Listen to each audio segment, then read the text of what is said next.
ఓం గంగణపతే నమ ఐం సరస్వత్యే నమ క్రీం క్రీం మహాకాళికాయ నమ ద్రాం దత్తాత్రేయాయ నమ శ్రీరామ జయ రామ జయ జయ రామ రామాయ నమో నమ ఓం నమ శివాయ శివాయ గురువే నమ ద్రాం దత్తాత్రేయాయ నమ ఓం నమో భగవతే మేధా దక్షిణావర్తే మహ్యం మేధాం ప్రజ్ఞాం ప్రయచ్చస్వ క్లీం కృష్ణాయ గోవిందాయ గోపీజనవల్లభాయ శ్రీకృష్ణ పరబ్రహ్మణే పరజ్యోతిషే నమ మాతృభ్యో పితృభ్యో ఋషుభ్యో గురుభ్యో నమో నమ. యూట్యూబ్ ప్రేక్షకులకు అందరికీ కూడా నమస్కారం అండి. నేను పాలపర్తి గురునాథ శర్మ జ్యోతిష్యం వాస్తు సిద్ధాంతిని.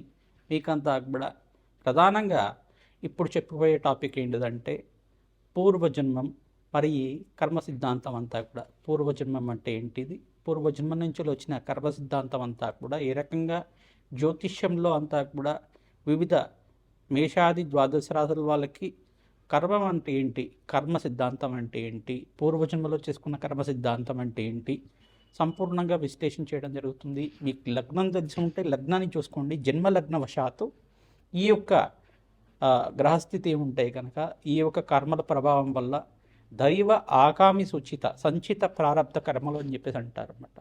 అంటే పూర్వజన్మలో చేసుకున్న కర్మశేషం కానీ ఈ జన్మలో అనుభవించాల్సిన కర్మం కానీ మనం చేసుకున్న కర్మలైనా కానీ అంటే పూర్వజన్మలో చేసుకున్న కర్మలైనా కానీ ప్రధానంగా ఎటువంటి కర్మలకంతా కూడా కర్మ సిద్ధాంతం ప్రకారంగా ప్రతి ఒక్క మానవుడంతా కూడా ఆ కర్మనంతా కూడా సంపూర్ణంగా అనుభవించి తీరాల్సిందే. ఆ కర్మ సిద్ధాంతం ప్రకారంగా ఏదో రకంగా స్వల్పంగా అయినా కానీ ఆ కర్మనంతా కూడా అనుభవించే విధంగా కొన్ని గ్రహాల ప్రభావం అంతా కూడా ఉంటుంది. జాతక చక్రం ప్రకారంగా లగ్న చక్రము, నవాంశము, షష్టాంశము, దశాంశము, త్రింశాంశం అని చెప్పేసి కొన్ని అంశాల్లో అంతా కూడా అంశపాదాల్లో గ్రహస్థితి అంతా కూడా ఈ రకంగా ఉంది. విశ్లేషణ చేసుకొని అంతా కూడా అందరికీ పరిష్కారం చేసుకోవడం జరుగుతుంది. జన్మ జాతకమే ప్రధానమైన జాతకంగా ఉంటుంది. లగ్నం తెలిసి ఉంటే కనుక లగ్నాన్ని చూసుకోండి, లేదు రాశి తెలిసి ఉంటే కనుక రాశిని చూసుకోండి. కర్మ సిద్ధాంతం అంతా కూడా పూర్వకర్మ సిద్ధాంతం ప్రధానంగా చూసుకుంటే నవమస్థానాన్ని కేంద్రంగా చెప్తుంది. మరి ఆ నవమస్థానాన్ని అనుభవించే విధంగా చేసేది దశమస్థానం అంటుంది. ప్రధానంగా ఈ యొక్క మళ్ళీ లగ్నము శరీర కారకత్వాల గురించి చెప్తుంది. శరీరంలో మీరు ఎటువంటి ఆరోగ్యంగా ఉంటారు, ఎటువంటి అనారోగ్యాలతో ఇబ్బంది పడుతూ ఉంటారని చెప్పడం జరుగుతుంది. ద్వితీయ స్థానం కుటుంబ స్థానం గురించి చెప్తుంది, ధనయోగాల గురించి చెప్తుంది. ఈ స్థానాలు ప్రధానంగా చూసుకుంటే పుత్రస్థానం పంచమ స్థానం అవుతుంది. ఆకస్మిక వ్యయము ఆకస్మిక లాభాలంతా కూడా ప్రధానంగా చూసుకుంటే అష్టమ స్థానము ఆయుస్థానం చెప్తుంది. ఈ స్థానాలు ప్రధానంగా చూసుకుంటే వైవాహిక జీవితం కోసం సప్తమ స్థానం చెప్తుంది. ఈ కర్మ సిద్ధాంతాన్ని అనుసరించి గ్రహాల యొక్క కూటమి కలయిక వల్ల కొన్ని ప్రభావాలని చెప్తూ ఉంటుంది. ప్రధానంగా కర్మఫలదాత అంతా కూడా శనీశ్వరుడు, కర్మని అనుభవించే విధంగా చేసేవాడు రాహువు. మరి కొన్ని గ్రహాల యొక్క ఉగ్రగ్రహాలు అని చెప్పేసి ఉంటాయి. ప్రధానంగా కొన్ని గ్రహాలతోటి ఒక కలయిక సంయోగం వల్ల వాటి ప్రభావం అంతా కూడా ప్రబలంగా అనుభవించే విధంగా చేస్తూ ఉంటాయి అన్నమాట. సూర్య రాహుల్ కలయిక కానీ సూర్య కేతు కలయిక కానీ ఇది గ్రహణ యోగం కింద మారుతూ ఉంటుంది. చంద్ర రాహుల్ కలయిక అనేది దుష్కర్మ కింద ఉంటుంది. గురు చండాల యోగం అనేది ఒక యోగం ఉంటుందన్నమాట. బృహస్పతి రాహు కలయిక అనేది కొన్ని స్థానాల్లో అది అవయోగం కింద మారుతూ ఉంటుంది. లగ్నవశాత్ అంతా కూడా విశ్లేషణ చేసుకోవడం జరుగుతుంది. మీ పూర్వజన్మలు చేసుకున్న పుణ్య ఫలితాన్ని ఈ జన్మలో అనుభవించే విధంగా, మరి ఇప్పుడు చేసుకున్న ఫలితాలంతా కూడా మరో జన్మలో అనుభవించే విధంగా దానికి కర్మ సిద్ధాంతాలంతా కూడా క్యారీ ఫార్వర్డ్ అవుతూ ఉంటుందన్నమాట. ప్రతి నిమిషం కూడా మీరు చేసుకున్న కర్మలు ఇక్కడ ఉంటుందన్నమాట. మోక్ష మార్గం కోసం పుణ్యకర్మలు ఆచరిస్తూ ఉండడం, దైవ కృప వల్ల మోక్ష స్థితి పొందడం అనేది కర్మ సిద్ధాంతం ప్రకారంగా సంపూర్ణంగా విశ్లేషణ చేయడం జరుగుతుంది. దైవ ఆగామి సుచిత సంచిత ప్రారంభ కర్మలు అని చెప్పేసి అంటారు. అంటే పూర్వజన్మలో చేసుకున్నది, ఈ జన్మలో చేయబోయేది, ఈ జన్మలో చేసింది, ఈ జన్మలో అనుభవించాల్సింది, మరి మరు జన్మలో కూడా ఇటువంటి కర్మలంతా కూడా క్యారీ ఫార్వర్డ్ అవుతూ ఉంటాయి. అంటే కర్మ సిద్ధాంతం ప్రకారంగా ప్రతి నిత్యం కూడా ఏమవుతుందంటే ఈ జన్మలో చేసుకున్న కర్మలంతా కూడా మిగిలిపోయి ఉంటాయి కనుక ఏదైనా రుణ బాధలు రుణశేషాలంతా కూడా ఉంటాయి కనుక మాతృ రుణం, పితృ పాత్ర రుణం, తర్వాత దైవ రుణం, ఋషి రుణం అని చెప్పేసి ఉంటూ ఉంటుంది. ఈ రుణాలంతా కూడా తీరాలి. రుణాల బంధు రూపేణ జన్మ సంసార బంధురాత అంటారు శ్రీకృష్ణ పరమాత్మ అంతా కూడా. ఈ రుణమంతా తీరిన తర్వాత తద్వారా భగవంతుడి యొక్క దయ వల్ల ప్రతి ఒక్క మానవుడికి, ప్రతి ఒక్క ఆత్మకంతా కూడా శరీరం అనేది ఉండదు. ఆత్మకంటే ఎటువంటి రాగద్వేషాలు ఉండవు. ఓన్లీ మనకు ఉండాల్సింది ఏంటిదంటే, ఆత్మకు ఉండాల్సింది ఏంటిదంటే, ఒకటి ఆత్మలో 2 రకాలు ఉంటాయి అన్నమాట. అంటే భోగ శరీరంతో ఉండేది కానీ, తర్వాత యాతనా శరీరంతో ఉండేది కానీ. ఈ ఆత్మ సిద్ధాంతం ప్రకారంగా చూసుకుంటే ఆత్మ శరీరాన్ని అంతే పొందుతూ ఉంటుంది, కానీ కొన్ని రాగద్వేషాలు అనేది ఉంటావు. కానీ అనుభవించే విధంగా అంటే భోగ శరీరంతో ఉండేది భోగభాగ్యాలతో అనుభవిస్తూ ఉంటుంది ఆత్మ. యాతనా శరీరంతో ఉండేది దుష్కర్మాలు చేసి ఉంటే కనుక నరక బాధలు అనుభవిస్తూ ఉండడం. ఇటువంటి ఇతిహాసం అంతా కూడా మనకి గరుడ పురాణంలో చెప్తూ ఉంటారు. కొన్ని శాస్త్ర ప్రామాణికంగా అంతా కూడా చెప్పడం జరుగుతుంది. కర్మ సిద్ధాంతం అంతా కూడా ఈ రకంగా ఉంటుంది. మేషాది ద్వాదశ రాశుల వాళ్ళకి ఎటువంటి గ్రహాల యొక్క స్థితిగతి సంయోగం వల్ల జన్మజాతకం ప్రకారంగా దానికి ఎటువంటి పరిష్కారం చేసుకోవాలి, పూర్వజన్మలో చేసుకున్న దుష్కర్మల నుంచి బయటపడాలన్నా, పుణ్యకర్మల నుంచి మీరంతా కూడా మోక్ష జ్ఞానాన్ని పొందాలన్నా ఎటువంటి పరిష్కారం అంతా కూడా ఆచరించాలి. అష్టైశ్వర ప్రాప్తి కోసం కానీ, సత్సంతాన యోగం కోసం కానీ, ఆలస్య సంతానం అవుతున్నా, అనుకున్న పనులంతా కూడా నెరవేరకపోయినా, ఆలస్యం అవుతున్నా, ఆటంకాలు ఉంటున్నా కానీ, ఎటువంటి పనులు అనుకుంటున్నా కానీ దాని ఆటంకాలు జరుగుతున్నా కానీ దీనికంతా కూడా పరిష్కారం చెప్పడం జరుగుతుంది.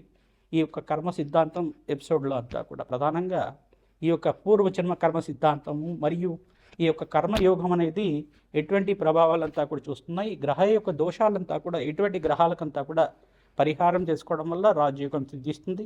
సంపూర్ణమైన ఆనందమైన జీవితం జీవించిన తర్వాత, అష్టైశ్వర ప్రాప్తితోటి ఆనందమైన జీవితం జీవించిన తర్వాత మోక్ష జ్ఞానం పొందే విధంగా ఎటువంటి పరిహారాలంతా కూడా ఆచరించాలి, ఎటువంటి కర్మల వల్ల ఎటువంటి కర్మలు వస్తున్నాయి అనేది క్లుప్తంగా విశ్లేషణ చేయడం జరుగుతుంది.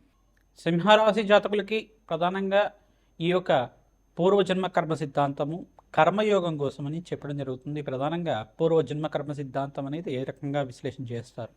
ప్రధానంగా లగ్నం తెలిసి ఉంటే కనుక లగ్నాన్ని చూసుకోండి, లేదు రాశి తెలిసి ఉంటే కనుక జన్మజాతకం ప్రకారంగా మీ రాశి తెలిసి ఉంటే కనుక రాశిని చూసుకోండి.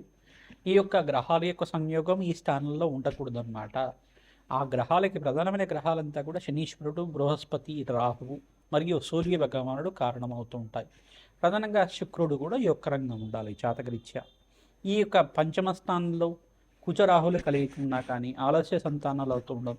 ప్రధానంగా చూసుకుంటే దైవ ఆగామి సూచిత సంచిత ప్రారబ్ధ కర్మలు అని చెప్పేసి అంటారు. ఆగామి సూచిత సంచిత ప్రారబ్ధ కర్మలు అనేది జన్మాంతరంగా వచ్చినవి. ఈ కర్మలన్నీ కూడా ఈ జన్మలో అనుభవించాల్సింది, పూర్వజన్మలో కర్మ సిద్ధాంతం ప్రకారంగా వచ్చినది, ఈ జన్మలో చేయాల్సినవి, ఆగామి సూచితంగా వచ్చినవి, మళ్ళీ ప్రారబ్ధ కర్మలు ఖచ్చితంగా అనుభవించి తీరాలి. ఈ కర్మ సిద్ధాంతం ప్రకారంగా చూసుకుంటే ఈ కర్మ సిద్ధాంతం అంతా కూడా రుణబాధలు అంతా కూడా తీరడానికి మాతృ రుణము, పితృ రుణం, దైవ రుణం, ఋషి రుణం అని చెప్పేసి అంటారు, పుత్ర రుణం అని చెప్పేసి అంటారు, భాతృ రుణం, ఋషి రుణం అని చెప్పేసి అంటారు. ఈ రుణ బాధలన్నీ కూడా మనకి గరుడ పురాణాల్లో చెప్తూ ఉంటారు. ఈ యొక్క పూర్వజన్మ కర్మ సిద్ధాంతం ప్రకారంగా ఆత్మకి ఎటువంటి కర్మలు ఉండవు. ప్రధానంగా ఆత్మకి ఎటువంటి ఈ యొక్క రాగద్వేషాలు ఉండవు. ప్రధానంగా ఆత్మ అనేది శరీర త్యాగం చేసిన తర్వాత ప్రధానంగా చూసుకుంటే ఈ యొక్క ఆత్మ సిద్ధాంతం ప్రకారంగా అంటే గరుడ పురాణం ప్రకారంగా చెప్పింది ఏంటిదంటే ఆత్మకి యాతనా శరీరం అనేది ఉంటుంది, లేదంటే కనుక భోగ శరీరం అనేది ఉంటుంది. ఈ 2 శరీరాలు మాత్రమే ఉంటుంది.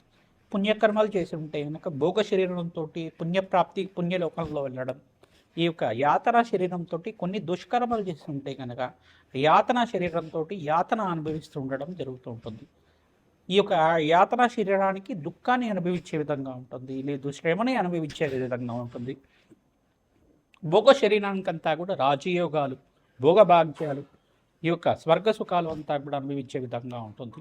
పుణ్యలోక ప్రాప్తి కలుగుతుంది, భగవంతుడి యొక్క దర్శన భాగ్యం కలుగుతుంది, దివ్య యోగాలు కలుగుతూ ఉంటాయి. ఇటువంటి కర్మ సిద్ధాంతం అంతా కూడా సంపూర్ణంగా విశ్లేషణ చేసుకోవడానికి పంచమ స్థానము, నవమ స్థానము, ద్వితీయ స్థానము, ఏకాదశ స్థానము, దశమ స్థానం కేంద్రంగా చూసుకుంటూ ఉంటారు. ఈ యొక్క లగ్నాంశము, త్రింశాంశము, నవాంశము, తర్వాత షష్టాంశం అనేది జాతకరీత్యా విశ్లేషణ చేయడం జరుగుతుంది. పూర్వజన్మ కర్మ సిద్ధాంతం ప్రకారంగా చెప్తూ ఉంటారు.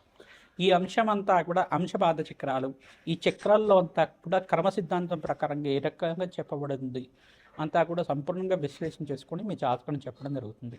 దత్తనాడి ప్రకారం కూడా మీ జన్మజన్మాంతరమైన దోషాలు ఏమైనా ఉన్నాయా, ఈ యొక్క పూర్వజన్మలో కర్మశిక్షం అంతా కూడా మిగిలి ఉన్నదా, ఈ ఎటువంటి ప్రభావం అంతా కూడా చెప్తున్నాయి.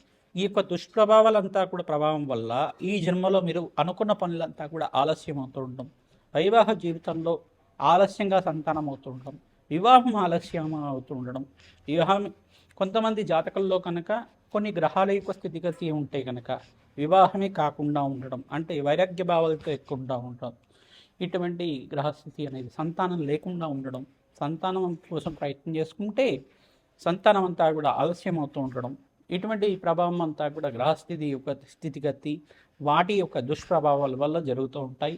మీరు చేసుకున్న కర్మ సిద్ధాంతం ప్రకారం కూడా కొన్ని ఉంటాయి అన్నమాట.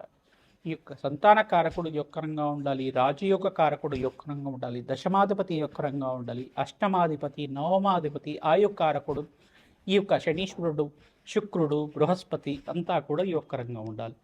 సప్తమ స్థానాధిపతి శనీశ్వరుడు అంతా కూడా రాజయోగ కారణంగా ఉండాలి. ఈ యొక్క గ్రహస్థితి అంతా కూడా యోగకరంగా ఉంటే వృత్తిలో అభివృద్ధి ఉంటుంది, వైవాహ జీవితంలో అన్యోన్యమైన దాంపత్యము, ఆనందమైన జీవితము, ప్రేమ అనురాగాలతోటి ఆనందమైన జీవితం జీవించడానికి ఆస్కారం ఉంటుంది. ఈ యొక్క కుటుంబ సౌఖ్యం లభిస్తూ ఉంటుంది, గృహయోగం సకాలంలో నెరవేరుతుంది, మీకు అంతా కూడా భూ సంపద సిద్ధించడానికి ఆస్కారం ఉంటుంది.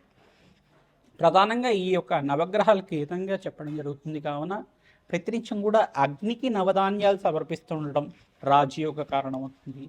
ప్రధానంగా చూసుకుంటే గోమాత సేవ ఎవరైతే చేస్తూ ఉంటారో గోదానాన్ని చేస్తూ ఉండాలి.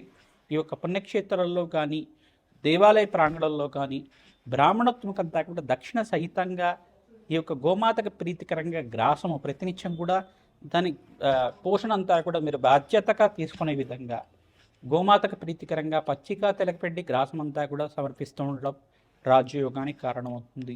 ప్రధానంగా ఈ యొక్క కాలభైరవ శాంతి హోమాది కార్యక్రమాలు, బగ్లామకి శాంతి హోమాది కార్యక్రమాలు, ప్రత్యంగరాదేవి శాంతి హోమాది కార్యక్రమాలు ఆచరిస్తూ ఉండండి. దేవతారాధన చేయండి, పితృదేవతారాధన చేసుకుంటూ ఉండండి, మీకు రాజయోగం సిద్ధిస్తుంది. గరుడ పురాణంలో చెప్పిన విధానంగా సంపూర్ణ పరిహారాలంతా కూడా చెప్పడం జరిగింది. అన్నదానం చేయడం వల్ల జన్మాంతరమైన సకల పాపాలంతా కూడా నివారణ అవుతుంది, అష్టైశ్వర ప్రాప్తి కలుగుతుంది, వంశాభివృద్ధి కలగడానికి ఆస్కారం ఉంటుంది. శ్రీమాత్రే నమః.